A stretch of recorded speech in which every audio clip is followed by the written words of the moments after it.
Welcome to my channel English পরিচয় learn English systematically and lesson wise. আজকে আমি তোমাদের জন্য একটা গুরুত্বপূর্ণ ক্লাস নিয়ে এসেছি। সেটা হলো কি করে ডু নট এবং ডাজ নট কখন ব্যবহার করব। এটা নিয়ে কিন্তু আমরা সবসময় কনফিউজড হয়ে যাই। কখন ডু নট ব্যবহার করব, কখন ডাজ নট ব্যবহার করব, কখন শুধু নট ব্যবহার করব, কখন নেভার ব্যবহার করব। তো তাদের জন্য ঠিক এই ভিডিওটা, যারা হচ্ছে বিগিনার আর যারা বাচ্চাদেরকে শেখাতে চাইছেন তাদের জন্য, আফটার অল সবার জন্য এই ক্লাসটা। আর যদি তোমরা আমার চ্যানেলে নতুন হও, অবশ্যই আমার প্লে লিস্টে যাবে এবং সেখানে ইংরেজি গ্রামার সংক্রান্ত সমস্ত ভিডিও তোমরা পেয়ে যাবে। আর যদি কোনো ক্লাসের প্রয়োজন হয়, অবশ্যই আমাকে কমেন্ট সেকশনে গিয়ে জানাবে। তোমরা কিন্তু সেই ক্লাসগুলো আমি তোমাদেরকে প্রোভাইড করার অবশ্যই চেষ্টা করব। So let's begin the class. আমরা সিম্পল প্রেজেন্ট টেন্স জানি। আমরা আজকে যে টেন্সটা নিয়ে আলোচনা করবো সেটা হচ্ছে সিম্পল প্রেজেন্ট টেন্স। কি টেন্স? সিম্পল প্রেজেন্ট টেন্স, যার অপর নাম হচ্ছে present indefinite tense. Simple present বা যার অন্য নাম হচ্ছে প্রেজেন্ট ইনডেফিনাইট।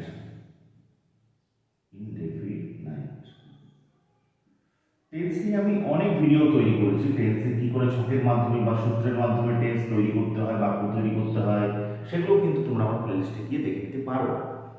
তো প্রেজেন্ট ইনডিফিনাইট টেন্স, সিম্পল কথার অর্থ হচ্ছে সাধারণ। সিম্পল কথার অর্থ হচ্ছে সাধারণ, আর প্রেজেন্ট কথার অর্থ হচ্ছে বর্তমান। তাহলে ভালো করে একটু ভাবো, টেন্সের কি ব্যবহার বলো তো? টেন্স আমাদেরকে বলে দেয় যে সঠিক সঠিক কোন সময়ে কাজটা হচ্ছে।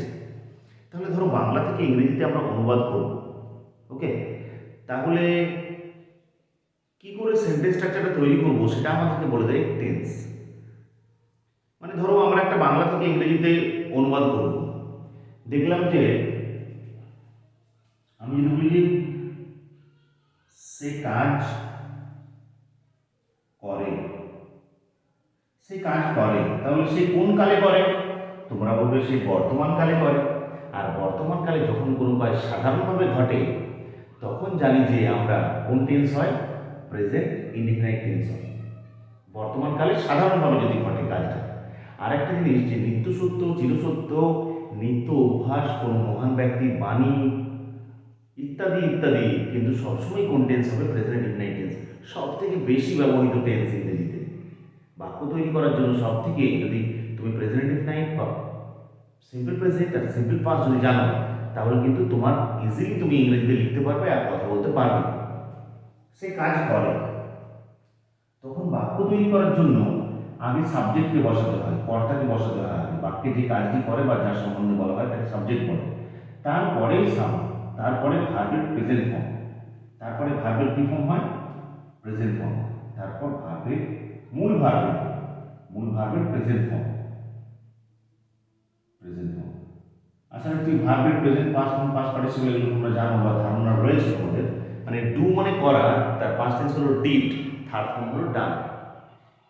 ওয়ার্ক মানে কাজ করা, তার পাস্ট টেন্স হলো ওয়ার্কড, থার্ড ফর্ম হলো ওয়ার্কড। ওকে? তাহলে সে কাজ করে, তাহলে এখানে সে কাজ করে, তাহলে এটা যদি ছেলে বা মেয়ে যাই হোক না কেন, ধরে নাও একটা মেয়ে সি, ছেলে হলে কি হতো? তাহলে সে কাজ করে, সে প্রথমেই জেনে নিচ্ছে এটা কোন কালে করে, দেখলাম বর্তমান কালে করে। ওকে? তাহলে জানলাম যে এটা হচ্ছে প্রেজেন্ট টেন্স। প্রেজেন্ট টেন্সের কোন ভাগ? প্রেজেন্ট টেন্সের তো চারটা ভাগ আছে, indefinite, continuous, perfect, perfect continuous. এটা হচ্ছে যে সিম্পল প্রেজেন্ট বা প্রেজেন্ট ইনডিফিনাইট টেন্স, বর্তমানকালে কাজটা সাধারণভাবে হয়। এরপরে ভাগ হবে, মূল ভাগ। কোনটা মানে মূল ভাগ? সাবজেক্ট তো হলো যে কাজটি করে, সে কাজটি করে। আর কি মানে কাজ করা? আমরা জানি যে ওয়ার্ক মানে কাজ করা। ওয়ার্ক মানে কাজ করা, তার পাস্ট টেন্স হলো ওয়ার্কড, ইডি যোগ, এবং পাস্ট পার্টিসিপল ফর্ম হলো ওয়ার্কড। তাহলে আমাকে এখানে কোন ফর্মটা ব্যবহার করতে হবে? ভার্বের প্রেজেন্ট ফর্মটা ব্যবহার করতে হবে। পাস্টটাও হবে না, পাস্ট পার্টিসিপলটাও হবে না। তাহলে ভার্বের প্রেজেন্ট ফর্ম, সাবজেক্ট প্লাস এবং ভার্বের প্রেজেন্ট ফর্ম মানে প্রেজেন্ট ইনডিফিনাইট। ওকে? তাহলে সি ওয়ার্ক। কিন্তু এটা করলেই হবে না, সে কাজ করে, সি ওয়ার্ক, এটা করলেই হবে না। এখানে একটা জিনিস প্রেজেন্ট ইনডিফিনাইট টেন্সে লক্ষ্য রাখতে হবে, যে কর্তাটা থার্ড পারসন সিঙ্গুলার নাম্বার কিনা। সেটা আবার কি স্যার? আমরা জানি যে সহজভাবে বলতে গেলে, যদিও বাংলায় ইংরেজিতে নামটা হচ্ছে আলাদা, তুমি এরকম করে মনে রাখবে, বা যারা বিগিনার আছে এরকম করে মনে রাখবে, বা বাচ্চাদেরকে এরকম করেও শেখাতে পারো প্রাইমারিলি, যে আমি আমরা হলো ফার্স্ট পার্সন, আমি আমরা এরা হলো কি পার্সন? First person. তুমি তোমরা, তুমি তোমরা এরা হলো কি পার্সন? Second person. তাহলে আমি আমরা ফার্স্ট পার্সন, তুমি তোমরা সেকেন্ড পার্সন, তাহলে বাকি যা আছে, বাকি যাই থাকুক না কেন, রাম শাম যদু মধু গাছপালা নদী নালা যাই থাকুক না কেন, তারা হচ্ছে কি পার্সন? তারা হচ্ছে থার্ড পার্সন। আশা রাখছি বুঝতে পারলে পার্সন বা পুরুষ। ওকে, তাহলে আমি আমরা হচ্ছে ফার্স্ট পার্সন, তুমি তোমরা হলো সেকেন্ড পার্সন, আর আমি আমরা তুমি তোমরা বাদ দিয়ে সব কিছু হচ্ছে কি পার্সন? Third person. তাহলে এখানে সেটা হচ্ছে সাবজেক্ট, সেটা কোন পার্সন? সেটা আমি আমরাও নয়, মানে ফার্স্ট পার্সনও নয়, সেটা তুমি তোমরাও নয়, মানে সেকেন্ড পার্সনও নয়। তাহলে সেটা আমরা জেনে নিলাম, সেটা হচ্ছে কি পার্সন? সেটা হচ্ছে থার্ড পার্সন। এরপর একটা জিনিস দেখতে হবে, সেটা হচ্ছে যে এটা সিঙ্গুলার নাম্বার, সিঙ্গুলার বা একবচন, না প্লুরাল বহুবচন। ওকে, মানে সোজা কথা বাংলায় বলি, যে নাউন বা প্রোনাউন তো সাবজেক্ট হয়, সাবজেক্ট কে হয়? বাকি সাবজেক্ট কে হয়? নাউন কিংবা প্রোনাউন। ওকে, কিছু কিছু ক্ষেত্রে ভার্ব বা ইত্যাদি ইত্যাদি সাবজেক্ট হতে পারে, সেগুলো পরের ব্যাপার, সহজ করে শেখার চেষ্টা করো। সিঙ্গুলার মানে হচ্ছে একবচন, আর প্লুরাল কথার অর্থ হচ্ছে বহুবচন। সিঙ্গুলার, তাহলে সিঙ্গুলার কাকে বলে? সিঙ্গুলার নাউন কাকে বলে? যার দ্বারা একটি বোঝাবে বা একজনকে বোঝাবে তাকে বলে সিঙ্গুলার, আর একের বেশি যখনই বোঝাবে তখন তাকে বলা হয় প্লুরাল। বুঝতে পারলে? তাহলে কর্তাটা প্রেজেন্ট ডিফিনাইট টেন্সে একটা নিয়ম আছে, যে কর্তা বা সাবজেক্ট যে কাজটি করছে বাক্যে বা যার সম্বন্ধে বলা হচ্ছে, সে যদি থার্ড পার্সন সিঙ্গুলার নাম্বার হয়, তাহলে আমরা এখানে জানলাম যে সে, এখানে সেটা হচ্ছে থার্ড পার্সন, এখানে সেটা হলো থার্ড পার্সন। কেন, কি করে জানলাম? এখানে সেটা আমি আমরাও নয়, মানে ফার্স্ট পার্সনও নয়, সেটা তুমি তোমরাও নয়, মানে সেকেন্ড পার্সনও নয়, তাহলে ফার্স্ট পার্সনও নয়, সেকেন্ড পার্সনও নয়, তাহলে সেটা কি পার্সন? সেটা হলো থার্ড পার্সন। ওকে, কর্তা তাহলে থার্ড পার্সন হলো। এরপর সিঙ্গুলার না প্লুরাল, একবচন না বহুবচন? যদি একজনকে বোঝায় তাহলে একবচন, তাহলে সেটা কজনকে বোঝাচ্ছে? সেটা একজনকে বোঝাচ্ছে, তাহলে এখানে সেটা, সেটা হলো সিঙ্গুলার নাম্বার, সেটা হচ্ছে থার্ড পার্সন, আর কি নাম্বার? একবচন বা সিঙ্গুলার নাম্বার। তাহলে প্রেজেন্ট ইনডিফিনাইট টেন্সে বা সিম্পল প্রেজেন্টে একটা নিয়ম আছে, যে কর্তাটা যদি থার্ড পার্সন সিঙ্গুলার নাম্বার হয়, এখানে সেটা দেখলাম যে থার্ড পার্সন আর সিঙ্গুলার নাম্বার, একজনকে বোঝাচ্ছে, তাই এখানে ভার্বের শেষে এস বা ইএস যোগ হবে। তাহলে ওয়ার্কের শেষে এস বা ইএস যোগ হবে, তাহলে যে কোনো কি যোগ করতে পারো, সেটা আবার এস বা ইএস যোগ করার কিন্তু নিয়ম আলাদা আছে। ওয়ার্কের পরে জেনে রাখো, ওয়ার্কের পরে এস যোগ হয়। ওকে, তাহলে ভার্বের শেষে এস বা ইএস যোগ হবে, তাহলে ওয়ার্কের শেষে এস যোগ হয়, তাহলে সি ওয়ার্কস, ফুল স্টপ, সেই কাজ করে। আশা করছি বুঝতে পারলে। চলে এসো, এইগুলোতে চলে আসি আমরা। হ্যাঁ, এখানে দেখানো হলো না। এরপর আমাদের যে আলোচ্য বিষয়বস্তু, এখানে সে কাজ করে নয়, যখন থাকবে সে কাজ করে না, যখন থাকবে সে কাজ করে না, তাহলে তখন কি হবে? তখন মজাটা দেখো, সি নট ওয়ার্কস হবে কি? না, হবে না। এই ক্ষেত্রে আমরা একটা ভার্বের সাহায্য নেব, সেটা হচ্ছে হয় ডু নট প্রেজেন্ট ইনডিফিনাইট টেন্সে, না হলে ডাজ নট। সাবজেক্টের পরে কাকে বসাবো? আগে সাবজেক্ট বসাবো বা কর্তা বসাবো, তারপর ডু নট বা ডাজ নট। কি করে বুঝবো ডু নট বসবে না ডাজ নট বসবে? এইটাই হচ্ছে ব্যাপার। এখানে দেখো সেটা হচ্ছে থার্ড পারসন সিঙ্গুলার নাম্বার, তাই ভার্বের শেষে কি বসালাম? এস বা ইএস যোগ বসালাম। তাহলে কর্তা যেখানে থার্ড পারসন সিঙ্গুলার নাম্বার, সেখানে হবে ডাজ নট। তাহলে কর্তাটা যখন কি হবে? কর্তাটা যখন থার্ড পারসন হবে, থার্ড পারসন আর কি number? Third person singular number হবে, আর সিঙ্গুলার হবে, একবচন হবে, তাহলে আমি আমরা তুমি তোমরা বোঝাবে না, বাকি বোঝাবে কাউকে, মানে থার্ড পারসন বোঝাবে, আর সিঙ্গুলার মানে একজনকে বোঝাবে। তাহলে কর্তা যখন থার্ড পারসন সিঙ্গুলার নাম্বার হবে, তখন সাবজেক্টের পরে কি নট বসাবো? ডাজ নট বসাবো। তাহলে এখানে যদি আমি করি সে কাজ করে না, এখানে একটু মুছে দিচ্ছি, তোমরা একটু নোট ডাউন করে নেবে কিন্তু। তাহলে সে কাজ করে, এবং সি ওয়ার্কস করলাম, সে কাজ করে না তখন কি করব, এইটা বলছি সে কাজ করে না তখন কি করবো, তাহলে সিতে যেহেতু থার্ড পারসন সিঙ্গুলার নাম্বার তাই আমরা ডাজ নট করলাম, ডাজ নট। এরপরে কিন্তু সবসময় মূল ভার্বের প্রেজেন্ট ফর্ম, এটা কিন্তু মনে রাখবে, ডু নট বা ডাজ নটের পরে সবসময় মূল ভার্বের কি ফর্ম, প্রেজেন্ট ফর্ম, মানে ওয়ার্কেই হবে, ওয়ার্ক হবে না, ওয়ার্ক হবে না, ওয়ার্কেই হবে। ওকে, তাহলে সি ডাজ নট ওয়ার্ক, সে কাজ করে না। এখানে এটা যদি থাকতো যে আমি কাজ করি না, এখানে এটা যদি থাকতো আমি কাজ করি না, তাহলে আমিটা হচ্ছে ফার্স্ট পারসন, সেখানে তো থার্ড পারসন সিঙ্গুলার নাম্বারের কোনো ব্যাপার নেই, তাহলে সেটা হতো আই ডু নট ওয়ার্ক। আশা রাখছি বুঝতে পারছো। তাহলে এখানটায় চলে আসি আমরা, এটা মুছে দিই। তাহলে এখানে সেটা থার্ড পারসন সিঙ্গুলার নাম্বার ছিল, তাই আমরা সি ডাজ নট ওয়ার্ক করলাম। এখানে যদি আমি থাকতো সাবজেক্ট, তাহলে ডু নট ওয়ার্ক হতো, আই ডু নট ওয়ার্ক হতো। চলে আসো, সে গান গায় না। এর আগেও আমি একটা জিনিস বলে দিই বারবার করে, তোমরা কিন্তু ভালো করে ভার্বের প্রেজেন্ট, পাস্ট এবং পাস্ট পার্টিসিপল, আমি কোনো জিনিস মুখস্থ করতে বলি না। ডু, ডিড, ডান, টেক মানে নেওয়া, টেক টু টেকেন, গিভ মানে দেওয়া, গিভ গেভ গিভেন, সুইম কথার অর্থ হচ্ছে সাঁতার কাটা, সুইম সোয়াম সোয়াম, ড্রিম মানে স্বপ্ন দেখা, ড্রিম ড্রেম ড্রেম। ভার্বের প্রেজেন্ট, পাস্ট এবং পাস্ট পার্টিসিপল এগুলো কিন্তু বেশি করে তোমরা ইন্টারনেট থেকেও পেয়ে যাবে, গুগলে সার্চ করতে পারো ভার্বের প্রেজেন্ট, পাস্ট এবং পাস্ট পার্টিসিপল ফর্ম বা কনজুগেশন অফ ভার্ব, বা যে কোনো গ্রামার বইয়ে কিন্তু তোমরা কি করতে পারো, পেয়ে যেতে পারো। সেগুলো কিন্তু বারবার করে মিনিং সমেত মুখস্থ করতে বলি আমি। ওকে, 500 পৃষ্ঠায় হচ্ছে আসল, নাহলে বাক্য তৈরি কি করে করবে? তাহলে সেই গান গায় না। 1 নম্বরে চলে আসি, নাম্বার 1 এ চলে আসি আমরা। তাহলে নাম্বার 1 এখানে 1 লিখেছি, এখানে 1 লিখছি, সে গান গায় না। তাহলে সে মানে হি বা সি, যে কোনো একটা আমি ধরে নিচ্ছি হি, এখানে ছেলে সেটা, তাহলে হি, এটা হলো প্রোনাউন। গান গায় না, তাহলে কোন কালে গান গায় না? বর্তমান কালে গায় না। বর্তমান কালে কোনো একটা কাজ হয় বা হয় না বোঝাতে কোন টেন্স হয়? প্রেজেন্ট ইনডিফিনাইট টেন্স বা সিম্পল প্রেজেন্ট টেন্স, বুঝেছো? আর না বোঝাচ্ছে, না বোঝালে হয় না, করে না, গায় না, আঁকে না, খেলে না, খায় না, করি না, চেনো না, এরকম যদি বোঝায়, বর্তমান কালে যদি না বোঝায়, হয় না, করে না, খায় না, গায় না, খেলে না, তাহলে কিন্তু সাবজেক্টের পরে কি নট বসবে? হয় ডু নট, না হলে সাবজেক্টের পরে ডাজ নট। নির্ভর করছে সাবজেক্টের উপরে। সাবজেক্টে যদি থার্ড পারসন সিঙ্গুলার নাম্বার হয়, তাহলে ভার্বের শেষে কি যোগ হবে? এস বা ইএস যোগ হবে, তখন কিন্তু ডাজ নট হয়ে যাবে। তাহলে কিটা আমরা দেখে নিই, কোন পারসন? আমি আমরাও নয়, তুমি তোমরাও নয়, ফার্স্ট পারসনও নয়, সেকেন্ড পারসনও নয়।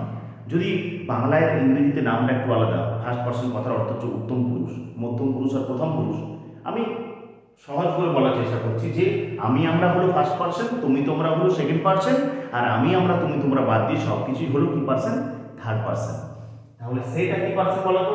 আমি আমরাও নয়, তুমি তোমরাও নয়, তাহলে সেটা হচ্ছে থার্ড পারসন হয়ে গেল একটা। এরপর এটা সিঙ্গুলার না প্লুরাল, এক বচন না বহু বচন?